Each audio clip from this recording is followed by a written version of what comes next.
बोलिए सतगुरु माता सुदीक्षा सविंदर हरदेव जी महाराज की जय।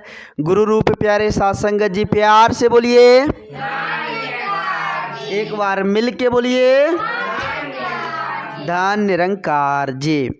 सासंगत जी, बड़ा ही खुशी का समय है, बड़ा ही आनंद का पल है और दास आशा भी करता है कि आप जी सभी संत महापुरुष सतगुरु माता जी के असीम कृपा से, रहमत से, आशीर्वाद से बहुत ही कुशल मंगल होंगे, बहुत ही अच्छे होंगे, स्वस्थ होंगे। तो आओ सत्संगत जी, आज ये वेला, आज ये समय हम सबों के पल्ले में ये सुखद समय मिला हुआ है। इस समय में सत्संगत जी हम परम पिता परमात्मा का, अपने सच्चे सद्गुरु का गुणगान कर लें, क्योंकि सत्संगत जी असल काम हम सबों का यही है। दुनियादारी का काम तो होते रहेगा, लेकिन ये मूल कार्य जिसके पल्ले में है, जिसके नसीब में है, मानो सत्संगत जी वो सबसे श्रेष्ठ है। तो आओ सत्संगत जी हम विचार करें। वैसे अगर आज सांसारिक तौर पर बात किया जाए तो लोग सत्संगत जी मनमत को धारण किए हुए चलते हैं, और मनमत को धारण करने वाले इंसान, उसके बारे में संत महापुरुष कहते हैं कि जो मनमत को धारण करते हैं वो कभी भी वो मंजिल को प्राप्त नहीं कर सकते हैं। जो गुरमत को धारण किए होते हैं मंजिल तो वो नहीं मिलती है सत्संगत जी। तो हमें मन की नहीं सुननी है, हमें किसकी सुननी है? गुरमत को अपनानी, गुरु को अपना आधार बना लेना है सत्संगत जी, और उसके अनुसार हमें चलना है। पवित्र संपूर्ण हृदय वाणी का शब्द है। बाबा जी ने बड़े सुंदर भाव से सत्संगत जी कहे हैं कि साधो मन का नहीं ठिकाना, भटकेगा भटकाएगा। ध्यान दीजिएगा सत्संगत जी, बड़ा ही सुंदर शब्द है।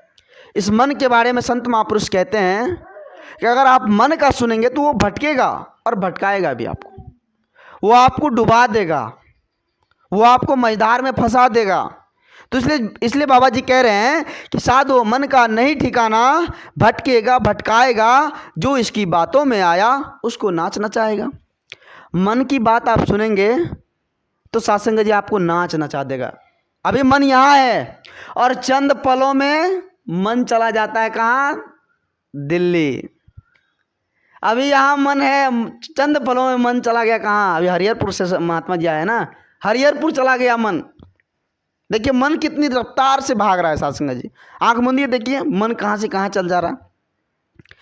आपके दिमाग में याद आ रहा होगा कि हम कलकत्ता गए थे, हावड़ा ब्रिज पर मन चला गया हम तुरंत, अटारी बॉर्डर तुरंत मन चला गया ना। देखिए मन की रफ्तार कितनी तेज है कि नहीं सत्संगत जी? तो संत महापुरुष कहते हैं जो इसकी बातों में आया उसको नाच नचाएगा। यह मन कभी सत्संगत जी देखेंगे बादशाह बन जाता, कभी यह मन बादशाह बन जाता, किसी का सुनता ही नहीं। माँ कह रहे बेटा एक गिलास पानी लाओ, बेटा कहते कोई बात नहीं, अभी फुर्सत ही नहीं माँ, आ रहे हैं हम, पहले मेरा जो काम है वो काम कर लेने दो, पहले जो अर्जेंट काम है वो हमें कर लेने दो, पानी बाद में पीना तुम। आज ऐसी स्थिति परिस्थिति होती चली जा रही। तो हम मन का सुन रहे ना। अगर गुरुमत को आधार बनाकर चलते तो गुरु तो सत्संगत जी सदा हम इंसानों को ये सीख देते हैं कि इंसानों जाग जाओ, उठ जाग मुसाफिर, भोर भयो अब रहने कहाँ जो सोबत है। हमें सोना नहीं है, जागना है। जागने का मतलब है कि संत महात्माओं के श्री चरणों से झुककर, संत महात्माओं के श्री चरणों में जाकर इस सत्य से रूबरू हो जाना है। आत्मज्ञान प्राप्त कर लेना कि कब कहाँ क्या करनी है, किस बात पर चलनी है, जीवन को किस प्रकार जीनी, वो सारा ज्ञान आत्मज्ञान से मिलता है, वो प्राप्त करनी है सत्संगत जी।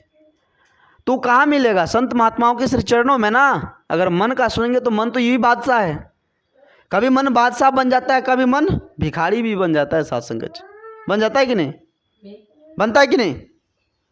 कभी मन बादशाह बनता है, कभी मन क्या होता है सत्संगत जी? भिखारी भी बन जाता है। कभी डूब जाता है स्वार्थ में तो कभी उपकारी बन जाता है सत्संगत जी। कभी स्वार्थ में डूब जाता है, कभी उपकारी बन जाता है। यह मन का तरह तरह का खेल है सत्संगत जी। तो हम सभी यही प्रयास करें, हम सभी यही सोचने की कोशिश करें कि संत महात्माओं के जो वचन आए, संत महात्माओं के जो अमोलक वचन आए, हीरे मोती जैसे वचन, उसको हम धारण करें। अभी ध्यान कहाँ है? अभी ध्यान कहाँ है? सत्संग हो रही है ना, अभी सत्संग की बातें को दिमाग में बैठा लो। दुनियादारी छोड़ दीजिए, क्या होगा उसको सबको त्याग दीजिए, छोड़ दीजिए। किस पे? भगवान पे। क्योंकि करण करावनहार तो भगवान है ना, करने वाले कौन है? हम आपके बस का कुछ है? हमें जाना है फॉरबिसगंज, हमें जाना है, भगवान की मर्जी नहीं है। फॉरबिसगंज आप नहीं जा सकते हैं, माथा में दर्द है स्टार्ट, जाइए फॉरबिसगंज, जाइए।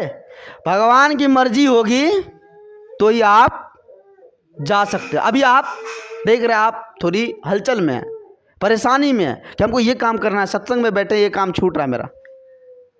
अरे भगवान पे छोड़ दो ना, करने वाले भगवान हैं। अभी परमात्मा की मर्जी है, इसलिए आप सत्संग में बैठे हुए हैं। अगर परमात्मा की मर्जी नहीं होती तो आप सत्संग में बैठे नहीं होते। ये मर्जी भगवान की है। अगर उस मर्जी को ठुकरा रहे हो तुम तो कहाँ जाएंगे? अरे इससे मुख मोड़ कर कहीं नहीं बसेरा है, कहीं ठोर ठिकाना नहीं है। इनसे मुख मोड़ लेगा तो कहीं का नहीं रहेंगे हम सासंग जी। तो इनसे मुख नहीं मोड़नी है, इनकी रजा में रहनी। जो कुछ करण करावनहार है भगवान है। अरे करने वाली है हम आप तो एक मिट्टी का पुतला, एक साधन है। सब कुछ भरने वाले तो ये हैं। आओ सासंग जी हम समझने की कोशिश करें, मन को विचलित ना करें, संयमता से काम ले, धीरज से काम ले। हर कार्य संपन्न होता है, हर कार्य बढ़िया से होता है। मन में उतावला रखेंगे तो कोई भी कार्य नहीं होगा, मन घोर रहेगा। अरे भैया मंजिल कहीं और विपरीत और दौड़ लगाओगे तो मंजिल को प्राप्त कर पाओगे? कभी नहीं, कभी नहीं मिल पाएगा मंजिल। मन को विचलित नहीं होने देना है सासंग जी, संयमता रखनी है। हाँ होगा ये काम। देखे होंगे सासंग जी, अगर कोई काम है और उस काम के बारे में हमने पहले सोच लिया काम नहीं होगा मेरे से, तो होने वाला भी काम नहीं होगा। अगर कोई काम बड़ा से बड़ा भी काम है और हम बोल दिए तुरंत पॉइंट पे बोल दिए कि ये काम हो जाएगा, तो समझ लीजिए 50% काम हो गया। पहले हम कह देते हैं नहीं होगा, तो फिर सासंग जी वो तो नहीं होगा ना। तो हम अपनी सोच को पॉजिटिव रखें। जब तक सोच पॉजिटिव नहीं होगा तब तक बात बनने वाली नहीं है। आई बात समझ में? तो आओ सासंग जी हम सभी यही समझने की कोशिश करें। आज इस संसार में तो यही चल रहा है, चारों तरफ से सासंग जी यही खेला चल रहा है, भटकने और भटकाने वाले वाला। अरे हमें भटकना नहीं, हमें प्रकट करने वाले का संग करना है, जो इस परमपिता परमात्मा से हमें रूबरू करवा दे, जो इस निरंकार दातार से रूबरू करवा दे, से प्रकट करने वाले का हम संग कर ले। फिर जाकर हमें आनंद मिलेगा सासंग जी, फिर जाकर जीवन में सुकून मिलेगा। अभी कितनी होर चल रही है, कितनी बेचैनी चल रही है संसार में। हम सत्संग में आते हैं, सत्संग की बात नहीं सुनते हैं, इधर उधर की बातों में लीन रहते हैं, दुनिया के कारज। अरे भैया कहाँ हो? ये दुनिया का कोई कार्य जो है ये हकीकत नहीं है, ये सब कुछ चंदमंगूर है, पल में समाप्त होने वाला है। हमें इस परमपिता परमात्मा के, इस सच्चे सतगुरु के गुणगान करने के लिए बैठे हैं, तो उस गुणगान को छोड़ के हम दिमाग में तीसरा बात ले घुमा रहे हैं। कुछ भी नहीं बनने वाला है। अरे इस पर ध्यान टिका लो, जो नहीं होने वाला वो भी हो जाएगा। तो आओ सासंगत जी हम पूर्ण विश्वास करें, क्योंकि कहते हैं ना जहाँ पूर्ण विश्वास है वही परमात्मा है, जहाँ प्यार है वही परमात्मा है। तो हम पूर्ण विश्वास के साथ इस जीवन को जिए और सदा सासंग जी हम आनंद को प्राप्त करें। दास अधिक शब्दों का सहारा ना लेते हुए दास क्षमा चाहेगा। दास बच्चा है, दास को माफ़ करना, अपने श्री चरणों से जोड़े रखना। दास भूल चूक के लिए आप जिस भी संत महात्माओं के श्री चरणों में क्षमा चाहेगा। सासंग जी प्यार से बोलिए धन्य निरंकार जी।